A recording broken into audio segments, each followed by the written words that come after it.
Thank you. Thank you. So let me say, and I love you back. And I love you back. So let me say, my heart is full today. My heart is full today, full of gratitude for the trust you have placed in me, full of love for our country, and full of resolve. The outcome of this election is not what we wanted, not what we fought for, not what we voted for, but hear me when I say, the light of America's promise will always burn bright. As long as we never give up, and as long as we keep fighting.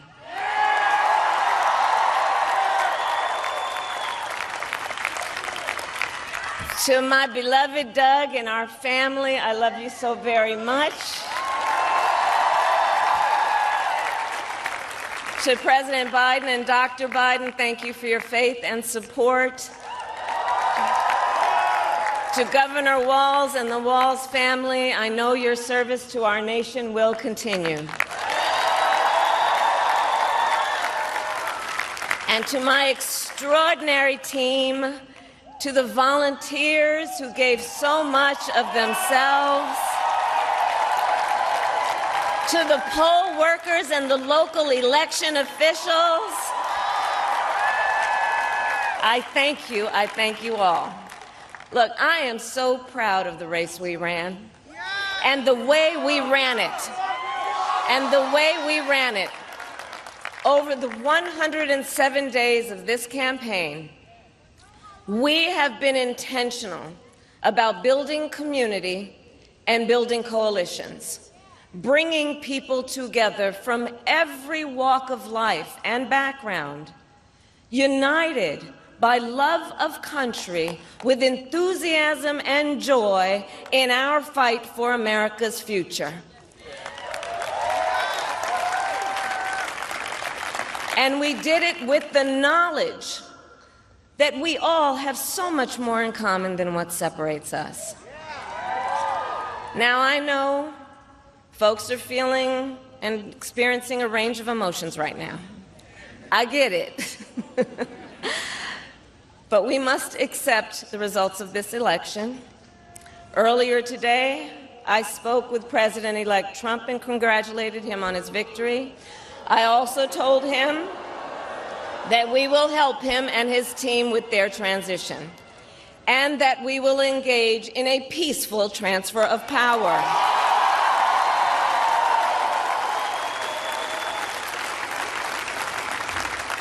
A fundamental principle of American democracy is that when we lose an election, we accept the results. That principle, as much as any other, distinguishes democracy from monarchy or tyranny.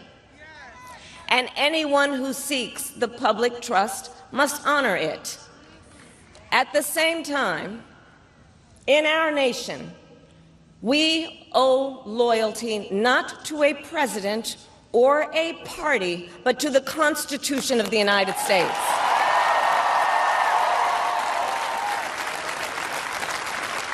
And loyalty to our conscience and to our God. My allegiance to all three is why I am here to say, while I concede this election, I do not concede the fight that fueled this campaign.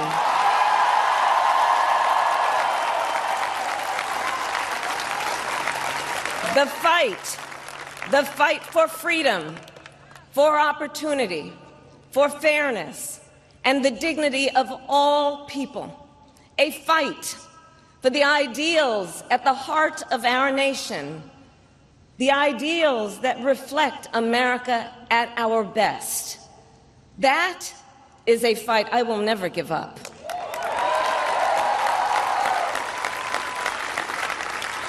I will never give up the fight for a future where Americans can pursue their dreams, ambitions, and aspirations, where the women of America have the freedom to make decisions about their own body and not have their government telling them what to do. We will never give up the fight to protect our schools and our streets from gun violence. And America, we will never give up the fight for our democracy, for the rule of law, for equal justice, and for the sacred idea that every one of us, no matter who we are or where we start out, has certain fundamental rights and freedoms that must be respected and upheld.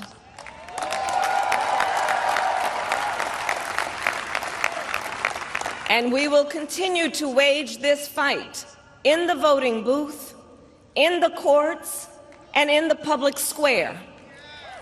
And we will also wage it in quieter ways, in how we live our lives, by treating one another with kindness and respect, by looking in the face of a stranger and seeing a neighbor, by always using our strength to lift people up, to fight for the dignity that all people deserve. The fight for our freedom will take hard work, but like I always say, we like hard work. Hard work is good work. Hard work can be joyful work. And the fight for our country is always worth it. It is always worth it.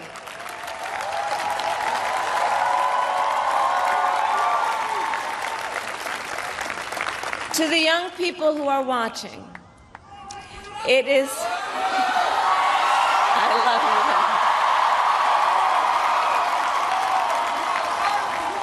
you. To the young people who are watching, it is okay to feel sad and disappointed, but please know it's going to be okay. On the campaign, I would often say, when we fight, we win. But here's the thing. Sometimes the fight takes a while. That doesn't mean we won't win. That doesn't mean we won't win. The important thing is don't ever give up. Don't ever give up. Don't ever stop trying to make the world a better place. You have power. You have power. And don't you ever listen when anyone tells you something is impossible because it has never been done before.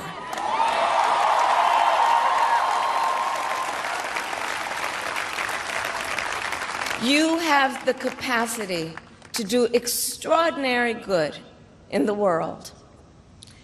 And so to everyone who is watching, do not despair. This is not a time to throw up our hands. This is a time to roll up our sleeves.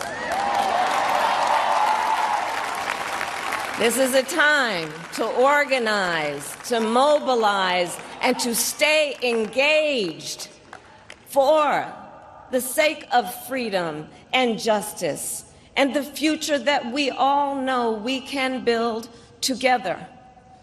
Look, many of you know I started out as a prosecutor, and throughout my career I saw people at some of the worst times in their lives, people who had suffered great harm and great pain, and yet found within themselves the strength and the courage and the resolve to take the stand, to take a stand, to fight for justice, to fight for themselves, to fight for others.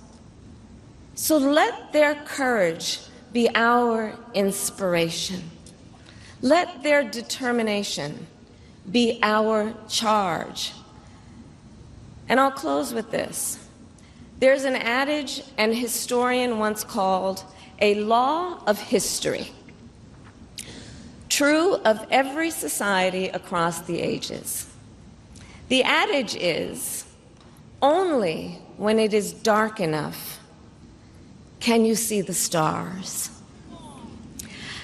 I know many people feel like we are entering a dark time, but for the benefit of us all, I hope that is not the case.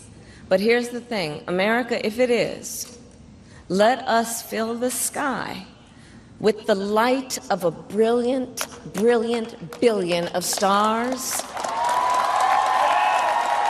The light of optimism, of faith, of truth, and service.